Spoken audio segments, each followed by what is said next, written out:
तो hello guys, आज का हम वीडियो में सोलो लेवलिंग के सीजन 3 एपिसोड 6 को कवर करने वाले हैं। और अभी तक आपने सीजन 3 का एपिसोड 1 से 5 तक नहीं देखा तो प्लीज वो भी जाके देख ले। मैं उन सब का लिंक डिस्क्रिप्शन में दे दूंगा। और स्टार्ट करने से पहले वीडियो को लाइक और चैनल को सब्सक्राइब जरूर कर ले। सीजन 3 एपिसोड 6 स्टार्ट होता है और हम देखते हैं जिन्वू और आर्किटेक्ट का फाइट स्टार्ट होने वाला था, लेकिन तभी जिन्वू के सिस्टम से एक नोटिफिकेशन आ जाता है कि तुम्हारा हार्ट स्टॉप हो जाएगा अगर तुमने 10 मिनट के अंदर अपने एनिमी को नहीं डिफीट किया तो। और इसे देखने के बाद जिन्वू शॉक हो जाता है। वो आर्किटेक्ट से पूछता है कि आखिर कौन हो तुम। उसके बाद आर्किटेक्ट उसे बोलता है मैं तुम्हारे सिस्टम का क्रिएटर हूँ। फिर हमें गेट के बाहर जिनचुल दिखाया जाता है जो कि बैकअप के लिए कुछ हंटर लेके आया होता है और उसे पता होता है कि ये लोग अंदर जिन्वू के सामने कोई भी काम की नहीं रहेंगे, लेकिन तभी भी जस्ट इन केस इन्हें बुला ही लिया था। और जिनचुल जैसे वो गेट के पास जाता है वैसे उसे बहुत ज्यादा स्ट्रॉन्ग ऑरा फील होता है और वो तुरंत समझ जाता है कि ये रेड उसकी बस की बात नहीं है। फिर वहाँ पे खड़े हंटर को वो बोलता है कि पास में जो भी गिल्ड है उसे बोलने के लिए। तो तभी वो दूसरा हंटर कहता है कि एक पास में ही बहुत ही बड़ा गेट खुला है, वहाँ पे हंटर उस गेट में जाने के लिए तैयारियां कर रहे हैं। मतलब चाइन जिस गेट में जाने वाली होती है उसी गेट की बात कर रहे होते हैं। और जिनचू उन्हें तुरंत कांटेक्ट करने के लिए कहता है और कहता है कि ये बहुत ही ज्यादा इमरजेंसी सिचुएशन है तो उन्हें वो डंजन छोड़कर यहाँ आना होगा।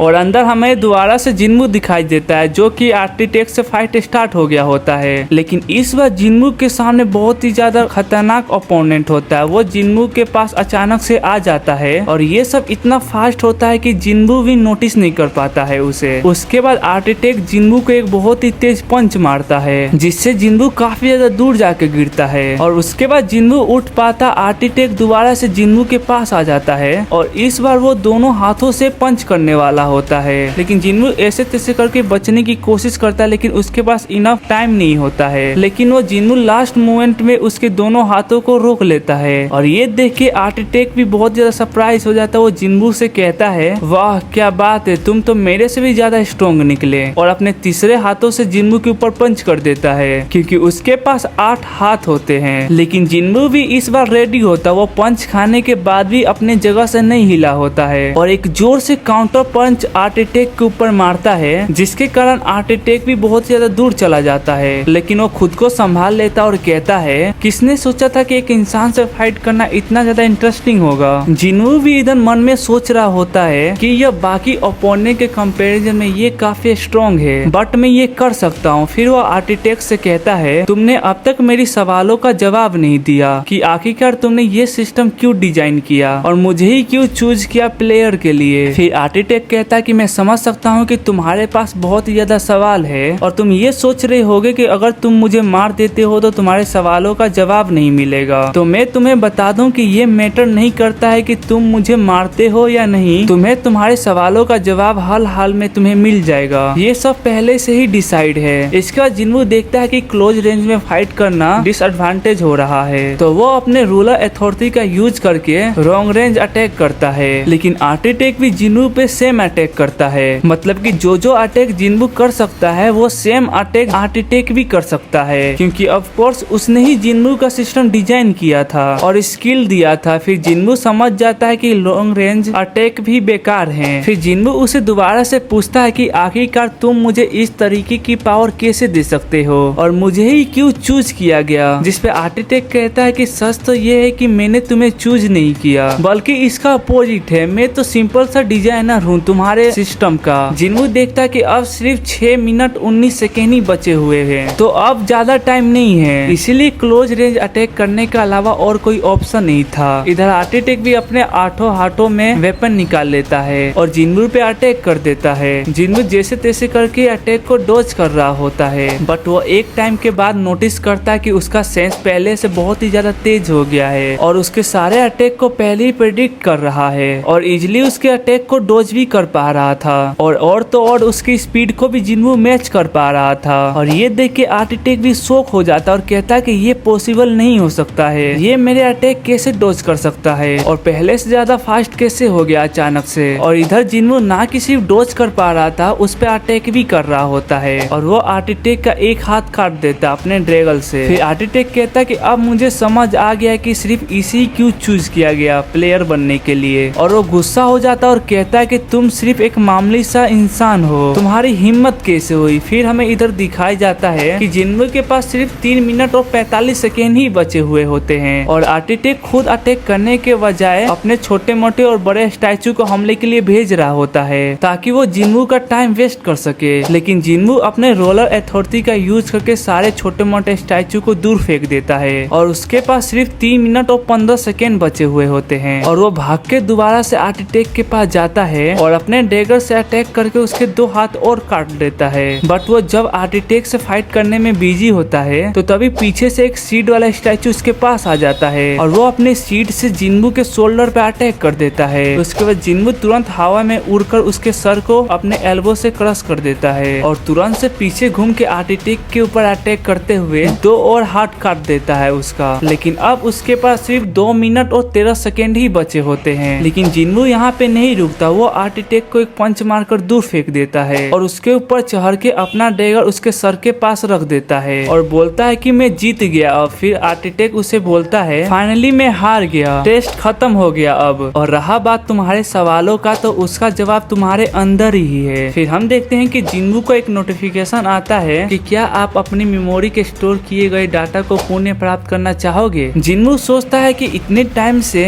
मेरे मेमोरी में ही सारा डाटा सेव था। फिर उसके बाद वो उन डाटा को एक्सेप्ट कर लेता है और वो जैसे ही उस डाटा को एक्सेप्ट करता है वैसे उसके चारों तरफ बहुत ही तेज रोशनी आ जाती है और वो एक अलग ही वर्ल्ड में चला जाता है जहाँ पे उसे बहुत ही ज्यादा मॉन्स्टर की आर्मी दिखाई देती है। जितने भी तरह के मॉन्स्टर से जिन्वू आज तक फाइट किया है वो सारे मॉन्स्टर उसे दिखाई दे रहे होते हैं। जिन्वू देखता है कि वो सारे के सारे मॉन्स्टर आसमान की तरफ देख रहे होते हैं तो जिन्वू भी उन्हीं आसमान के ऊपर देखता है तो उसे पर्पल स्काई दिखाई देता है जहाँ पे काफी ज्यादा गेट खुले होते हैं। ये देख के जिन्वू काफी ज्यादा शॉक हो जाता है और सोचता है अगर इतने सारे मॉन्स्टर एक साथ अर्थ पे आ गए तो ह्यूमन के पास कोई चांस ही नहीं है सरवाइव करने का। लेकिन यहाँ पे उन मॉन्स्टर का ओपोनेंट ह्यूमन नहीं होते। हमें दिखता है कि उन गेट से काफी ज्यादा सिल्वर सोल्जर आने लगते हैं। हालांकि मॉन्स्टर के कंपैरिजन में उनकी संख्या बहुत ही कम होती है बट वो मैटर नहीं करता क्योंकि वो काफी ज्यादा वो लोग स्ट्रॉन्ग होते हैं और उन दोनों में फाइट स्टार्ट हो जाती है। और सिल्वर सोल्जर जो होते हैं वो बहुत ही इजीली उन सारे मॉन्स्टर को मार रहे होते हैं। वॉर स्टार्ट हुए कुछ ही समय हुआ होता है कि सिल्वर सोल्जर होते वो ऑलमोस्ट सारे मॉन्स्टर को मार दिए होते हैं। पूरे बैटलफील्ड में सिर्फ खून की नदियां बहने लगती है और चीखने चिल्लाने की आवाज गूंजने लगती है। बट वहाँ तभी एक अनएक्सपेक्टेड सा कुछ होता है। मॉन्स्टर के साइड से एक सोल्जर से एक शैडो बाहर आता है और अराइज बोलता है जिसके बाद जितने भी मॉन्स्टर होते जो वहाँ पे मर गए होते हैं वो सारे के सारे जिंदा हो जाते हैं और उसके आर्मी का पार्ट बन जाते हैं। और ये देख के जिन्वू सोचता है कि ये मेरी पावर है लेकिन इतने सारे शैडो सोल्जर मैं भी एक्सट्रैक्ट नहीं कर सकता, जिसका मतलब होता है कि ये और कोई नहीं शैडो मोनार्च था और वो अब सारे मरे हुए शैडो सोल्जर को अपने आर्मी में ऐड कर लिया था। जिसके बाद जो फाइट अभी तक सिल्वर आर्मी बहुत ही आसानी से जीत रही थी वो अब इजिली हारने लगती है। शैडो मोनार्च और उसके इमोर्टल आर्मी लगभग सारे सिल्वर सोल्जर को मार देती है और वो लोग जीतने वाले होते हैं। फिर वहाँ पे दोबारा से अनएक्सपेक्टेड सा कुछ होता है लेकिन तभी वहाँ पे सीन शिफ्ट हो जाता है और हमें डबल डंजन का गेट दिखाया जाता है और उसके बाहर जिनचुल दिखाया जाता है जो कि अपने साथ हंटर गिल्ड के मेंबर को भी लाया होता है। जोंगिन बाहर से ही बहुत ही ज्यादा स्ट्रॉन्ग मैजिक को महसूस कर रहा होता है और वो जिनचुल से पूछता है कि तुम श्योर हो ना कि जिन्वू यहीं पे है, जिसपे जिनचुल कहता है कि हाँ बिल्कुल। फिर उसके बाद वो लोग जैसे ही वो गेट को खोलते हैं वो सभी लोग अंदर का डिस्ट्रक्शन देख के बहुत ही ज्यादा शॉक हो जाते हैं। तो तभी उनकी नजर आर्किटेक्ट और बाकी के स्टैचू पर भी पड़ती है। फिर जिनचुल कहता है कि इसका मतलब स्टोन स्टैचू था वो रियल है और आर्किटेक्चर भी उन्हें देख लेता और कहता है ये क्या है, मेरे को जितना याद है मैंने तो ह्यूमन को यहाँ पे इनवाइट नहीं किया था। और स्टैचू को बोलता हुआ देखकर सभी के सभी लोग शौक में आ जाते हैं और उनमें से मोस्टली जो हंटर होते हैं वो ए रैंक और बी रैंक के होते हैं। तो उन्होंने आज तक कभी भी बोलने वाला मॉन्स्टर नहीं देखे होते हैं, वो भी इंसानों के भाषा में। वो लोग दोबारा से आपस में बात करने लगते हैं। तभी आर्किटेक्चर कहता है कि चुप हो जाओ नहीं तो तुम लोग मेरे किंग का नींद खराब कर दोगे। सब लोग कंफ्यूज हो जाते हैं और कहते हैं कि कौन किंग। तभी उनकी नजर जिन्वू पे पड़ती है जो कि एक जगह पे खड़ा होता है, वो भी बिना हिले डोले। वो अभी भी दूसरे वर्ल्ड में खोया होता है। वो लोग जिन्वू को देख ही रहे होते तभी आर्किटेक्ट अचानक से उन पे हमला कर देता है और अपने एक अटैक से 3 हंटर को वहीं खड़े के खड़े ही मार देता है। मतलब उन्हें रिएक्ट करने का भी टाइम टाइम नहीं मिलता है। और ये देख के हंटर चा शॉक हो जाती है। फिर आर्टिटेक कहता है तुम लोग काफी ज्यादा स्ट्रॉन्ग हो, तुम लोग का सेक्रीफाई मैं अपने किंग को ऑफर करूंगा। जिसके बाद वहाँ पे जितने भी घायल हंटर होते हैं उन्हें हीलर तुरंत से हील करने लग जाता है। और हमें दिखता है कि बाकी के भी स्टैचू उन्हें आके घेर लेते हैं और उनके साथ वो बड़ा वाला स्टैचू भी होता है और वो अपनी आंखों से लेजर बीन फेंकना चालू कर देता है, लेकिन किसी भी तरह से वो लोग बच जाते हैं। जिसके बाद वो जोंगिंग बड़े वाला स्टैचू से फाइट करने के लिए चला जाता है और बाकी सबको कहता है कि जो छोटे स्टैचू है उन्हें डिफीट करे जब तक कि वो बड़ा वाला डिस्ट्रैक्टेड है। लेकिन बहुत ही जल्द उन्हें रियलाइज हो जाता है कि ये सब स्टैचू बहुत ही ज्यादा स्ट्रॉन्ग है। जिन्हें छोटे छोटे स्टैचुओं को जिन्हों बहुत ही ज्यादा चुटकियों में मार रहा था, उन सबको बाकी सारे हंटर मिलकर भी एक स्क्रैच भी नहीं दे पा रहे थे,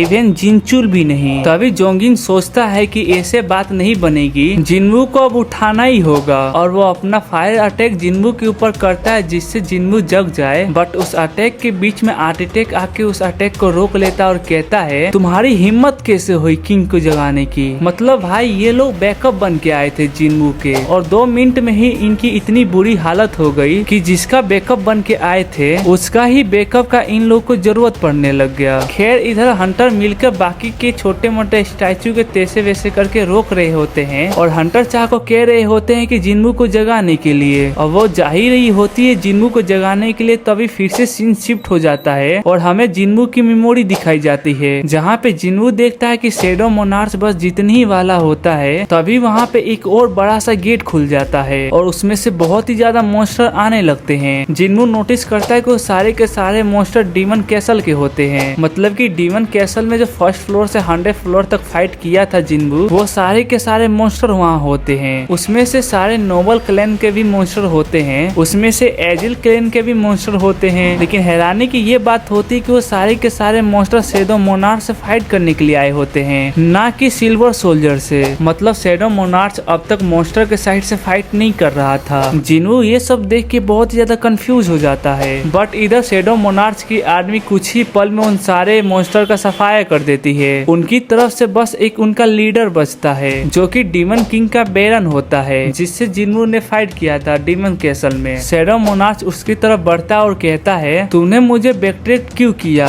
जिसपे बेरन हंसने लगता और कहता है मुझे अफसोस है कि मैं तुम्हें मार नहीं पाया। और ये सुन के शैडो मोनार्च उसका गला पकड़ के उसे उठा लेता और उसे मारने ही वाला होता है, बट वो अचानक से उसे नीचे छोड़ देता है। तो तभी जिन्वू नोटिस करता है कि वो शैडो मोनार्च के बॉडी में है और उसे ये फील हो रहा होता है कि अब उसके पास 2 हर्ट है। मतलब कि एक हर्ट पहले से था और एक ब्लैक हर्ट अभी अभी आया है जो कि शैडो मोनार्च का था। उसके बाद उसके सिस्टम से ये नोटिफिकेशन आता है कि उसका मेमोरी सक्सेसफुल अपडेट हो गया। अब वापस हमें डंजन के अंदर का सीन दिखाया जाता है जहाँ पे हंटर चा जिन्वू को जगाने के लिए जा रही होती है, लेकिन बीच में आर्टिटेक दोबारा से आ जाता और उससे कहता है मेरा प्लान बर्बाद करने की कोशिश मत करो तुम लोग। लेकिन मिस चा उसकी बातों को नहीं सुनती, अपने सोर्स निकाल के उस पर अटैक कर देती है और आर्टिटेक भी अपना हथियार निकाल लेता है और उसके अटैक को डॉज कर देता है और वो अपने दूसरे वेपन से मिस चा का हाथ थोड़ा सा काट देता है और मिस चा के हाथों से ब्लडिंग होने लगती है। और इधर बाकी के जो हंटर होते हैं उनका भी हाल कुछ ऐसा ही होता है। जो भी अटैक कर रहा होता है उन सभी के मूव को स्टैचू पहले से ही प्रेडिक्ट कर पा रहे थे। इवन जोगिन जो एस रैंक हंटर है वो भी स्ट्रगल कर रहा होता है और मिस चा आर्टिटेक को इग्नोर करके जिन्वू को जगाने के लिए जा रही होती है। लेकिन आर्टिटेक इतनी आसानी से उसका पीछा छोड़ने वाला नहीं था। वो दोबारा से अटैक करता लेकिन मिस चा जैसे तैसे करके उसके अटैक से बच जाती है। तभी हमें दिखाई दे रहा होता है कि मिस चा के अंदर से शैडो सोल्जर निकलने की कोशिश कर रहा होता है, लेकिन वो बाहर नहीं आ पा रहा होता है। जिसे देख के आर्टिटेक कहता है कि तुम्हारे अंदर वो शैडो सोल्जर कैसे आया। जो भी हो, इस रूम के रूल के हिसाब से वो कभी भी बाहर नहीं आ सकता। फिर वो पूछता है कि तुम्हारे जिन्वू के साथ क्या रिश्ता है, जिसपे मिस चा कहते हैं कि वो मेरा फ्रेंड है और मैं उसे बचाने के लिए आई हूँ। आर्टिटेक कहता है कि बहुत बढ़िया, मैं तुम्हें एक चांस दूंगा क्योंकि आज के ही दिन वर्ल्ड के ग्रेटेस्ट मोनार्च जन्म लेने वाला है।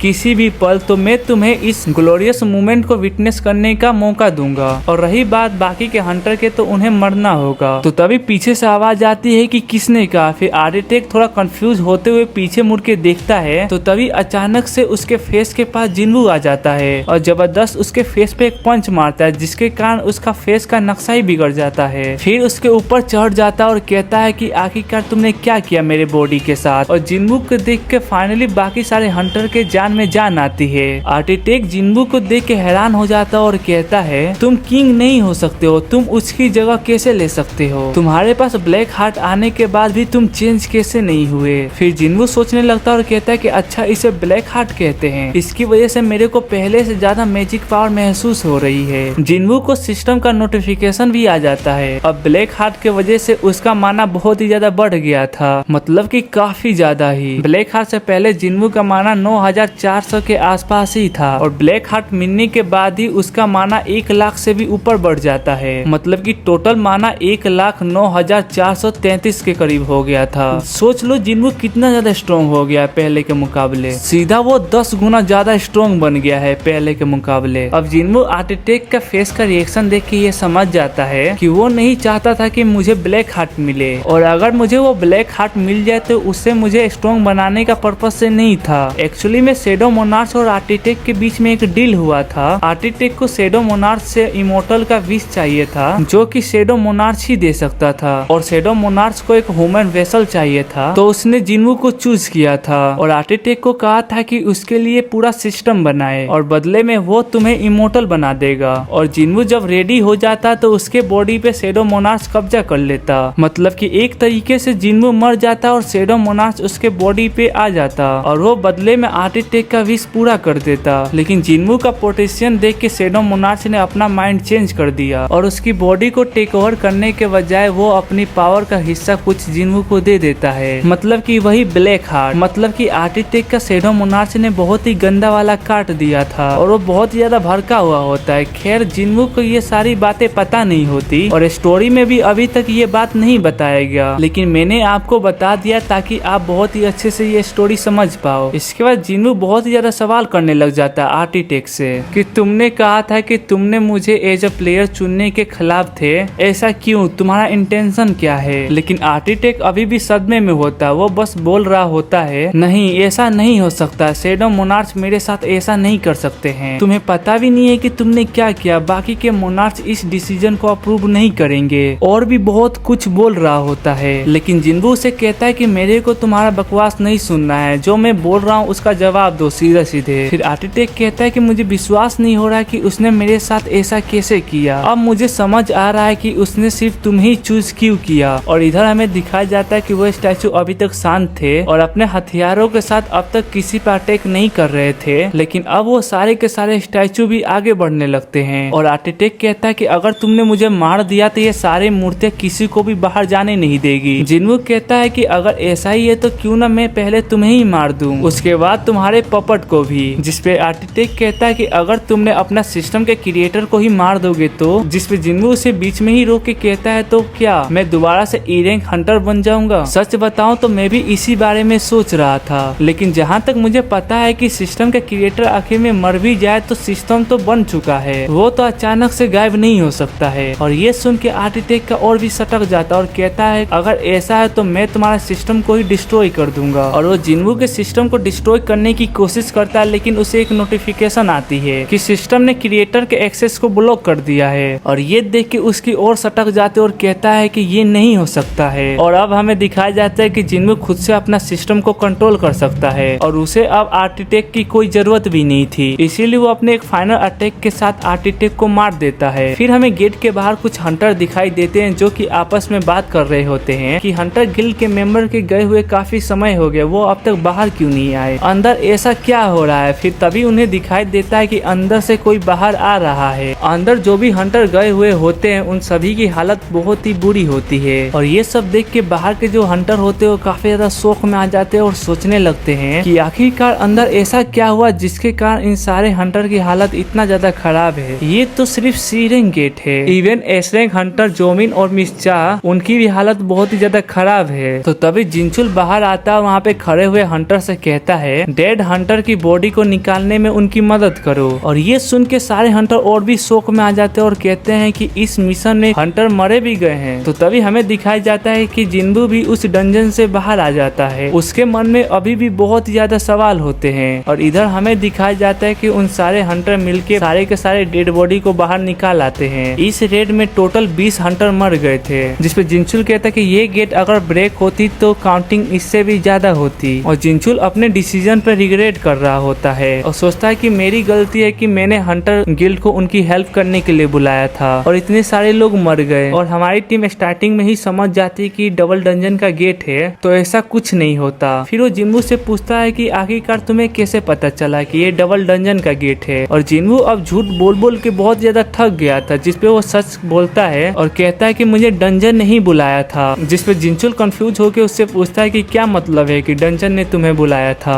जिन्वू कहता है कि मुझे एक मैसेज आया था इस लोकेशन के बारे में, जिसपे जिनचुल कहता है कि क्या मैं वो मैसेज देख सकता हूँ। जिन्वू कहता है कि वो मैसेज सिर्फ मेरे हेड में दिखाई देता है। जिनचुल सोचता है कि इतने सारे डेड बॉडी देख के इसके दिमाग तो नहीं सटक गया, ये क्या बोल रहा है, मुझे कुछ समझ नहीं आ रहा। तो तभी वहाँ पे मिस चा आती और कहती है जिन्वू से तुम ठीक हो ना, जिसपे जिन्वू धीरे से कहता है कि हाँ मैं बिल्कुल ठीक हूँ लेकिन थोड़ा थक गया हूँ। और इतना बोलते जिन्वू जमीन पे गिर जाता है और बेहोश हो जाता है और इसके साथ ही ये एपिसोड खत्म हो जाता है। और अगर आप चाहते हो कि नेक्स्ट एपिसोड का वीडियो बहुत ही जल्दी लाऊं तो इस वीडियो में 1K लाइक और 1K कमेंट कंप्लीट कर दो, मैं तुम्हारे लिए जल्द से जल्द नेक्स्ट एपिसोड लाऊंगा। और हाँ, जाने से पहले चैनल को सब्सक्राइब जरूर कर लीजिएगा। तब तक के लिए मिलते हैं एक नई वीडियो में, तब तक के लिए बाय।